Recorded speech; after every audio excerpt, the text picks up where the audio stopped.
Alrighty, welcome to part 2 of my photo. In the last one that I will link below, I was just setting up this photo and I figured this one I'll talk and I'll show you the editing process for this one because it's been really fun to do that with you guys. Alrighty, so the first thing I'm going to do, I hit Control J to make a new copy. And then I also went to the crop tool and I crop it just a tiny bit just to have it a bit more in frame and give it a bit more angles to it than what you can get in Second Life without rotating your objects. Oh, made another one on accident. Alrighty, so anyways, we are going to zoom on in. And then we're going to first look at any imperfections that I need to fix. Which so far I think I'm actually looking good, so I'm pretty happy about that. I do see a little bit of alpha blurring there.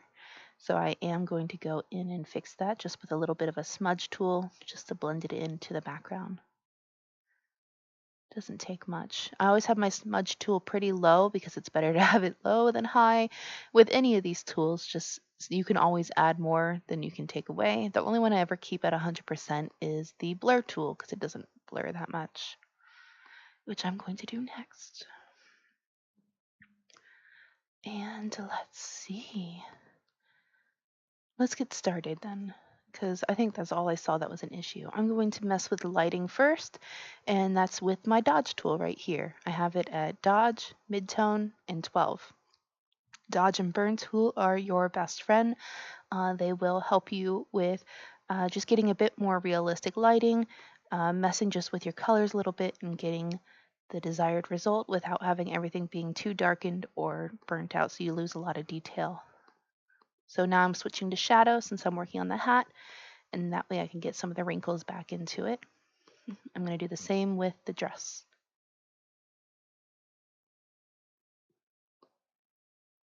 And okay, awesome. Going to mess with the book a bit. I did do a green light over here, but I want even more green. So I'm going into soft light with the brush tool. I'm just going to use the normal blurry brush on the sides. And then I'm going to go down here to like a muted green. And then maybe 50 would be good, 52, whatever. I'm just going to make this a little bit more green. It's okay if it gets on other stuff around it because that's just how light works. Sometimes there is that extra light fading off, like dithering. I am also going to make the bottom of this cauldron a little bit darker just so that the green really stands out, as well as some of the flooring that's a little too bright for me. There we go. That way it gets a bit more pop where light actually does hit.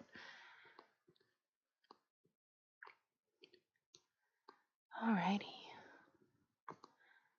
Let's keep going with this. And now I'm actually pretty happy with how this looks. I am going to darken those pumpkins a little bit. They're too bright. And I have it on shadows, but I'm going to switch to mid-tone. Need to look a little bit more shadowed too. And now I'm going to mess with the curves. I really like playing with the curves. I always use the gray dropper tool. And then I just kind of click around and get a color I want. Sometimes it helps make it pop. And I kind of like this grayish tone right over here. You can unclick the eye, see how it looks, and I just feel like, yeah, it pops way more. I'm also going to get another curves. Normally I just do it on the same one. I'm going to start a new one though, just so I don't have to redo that color. That already looks so cool. I like that a lot. Okay, I do want to make my hair a little lighter again though. I lost a lot of that detailing, so I'm just going to go in with shadows and again do the same thing I did a little bit ago.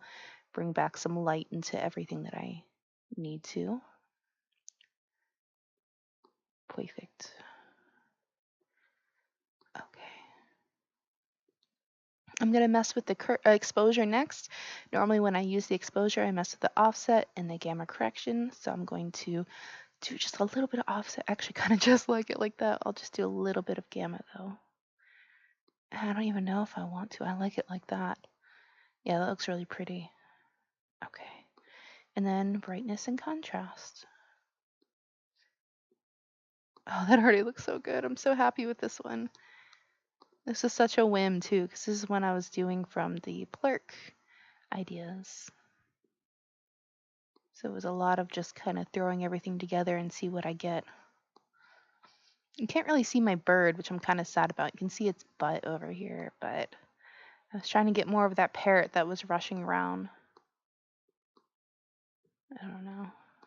Next time I'll be more good about that. At least you could see it in the first video. Okay.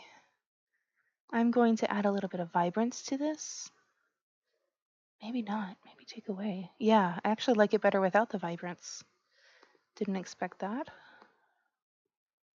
But let's add a bit more just to the cauldron itself. Here we go, because I really want that to shine. Maybe even dress a little bit too. So we have curves, brightness, exposure, and vibrance. Honestly, I'm really happy with how this looks. I don't know why it keeps doing this. It's so annoying. There we go. Oh, that looks so pretty in black and white. But I'm not going to use the black and white. I'm going to do...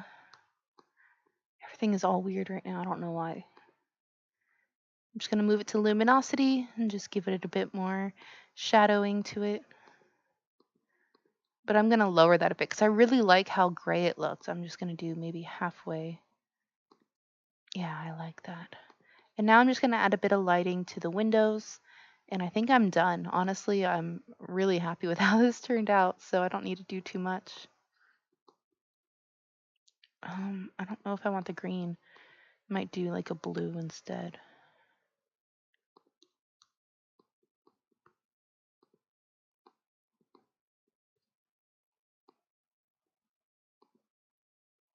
And color dodge. No, I don't like any of that. Go away. Maybe gray. Gray might be better. Let's do it. Gray. I just want a little bit. Oof, forgot I had it on color dodge. Soft light. Yeah, I just want a little bit. There we go. Better. All right. Yeah, I'm very happy with this. So I'm going to finish up. And all I ever really do to finish up is go into filter. Oh, come on. My mouse is just acting up today. And sharpen. I'm not even using a mouse. I'm using a trackpad. And then, oh, come on. You can do it. You can do it. Does anyone else ever have that happen? It's so annoying. Okay. 5. Oh, and then also I like to go on down. Again, if you didn't watch my last video, you can get these free on DeviantArt as long as you don't sell your photos. This is only for your personal use.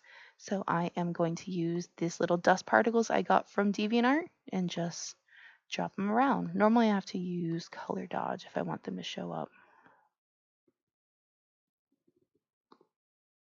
Sometimes green too, depends. Yeah, okay, I like this a lot. So thank you guys so much for watching and I'll see y'all later. Bye.